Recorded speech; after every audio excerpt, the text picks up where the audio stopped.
Hey, Sandals Church men, this message was especially poignant, I think, for us this week, talking about sexuality and what God has to say in His Word. And I think it's really humbling, challenging to just recognize that all of us struggle in some way with sexuality as men, whether it's checking out other women, looking at pornography, doing more illicit things like affairs, strip clubs, etc., being same-sex attracted, whatever it is, we have issues with sexuality. And I think when we hear a message like this, the go-to is often toward guilt and really looking at what we've done wrong, maybe feeling bad for what we've done in the past and kind of beating ourselves up for that. And certainly guilt has its place in moving us toward repentance and saying, God, I'm sorry, I want to change, and here's the things I'm going to do to change. But I think what might also be helpful is to recognize where our sexual sin comes from. For many of us, obviously, we're all sinners, but for a lot of us, it comes from our brokenness. And a lot of that comes from our past, whether we were sexually abused as kids or saw pornography at an early age. I think the average male sees pornography at age 8. So many of you struggle because you had an improper view of sexuality because you were seeing things that you shouldn't have at an age, and it wasn't your fault. You were just kind of, brought into that. And then we also are just overwhelmed by media and just all the images we see in movies and TV and billboards that just infiltrate us, and they change our view on sexuality. And then some of us have even been pursued by women who have flaunted themselves or not been appropriate. And so that changes our view. And there's so many things that affect this. And so in order to kind of get it right, we have to go back and look at where did this get broken? Where did the enemy get a foothold?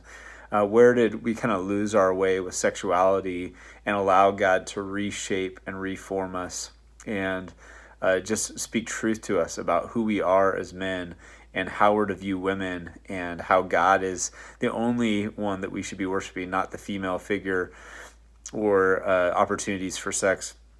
And so this is a challenging thing for us. For many, we struggle with it our whole lives. And some at varying levels. And I want to speak especially to guys who are struggling deeply. I know how overwhelming it can feel, where it just feels like it has control of your life, and you don't want to call it an addiction, but at the same time, you find yourself going to pornography over and over, or making decisions that you know you shouldn't make.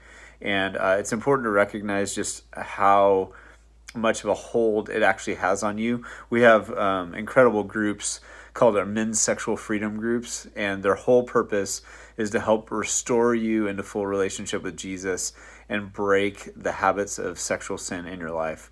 And so if you're someone who just feels powerless against their sin, feels like you are addicted or you might be, I really want to encourage you to check these groups out. We have, I think, 7 groups meeting right now, one online and at several different campuses. And so you can find out the information on sandalschurch.com/men.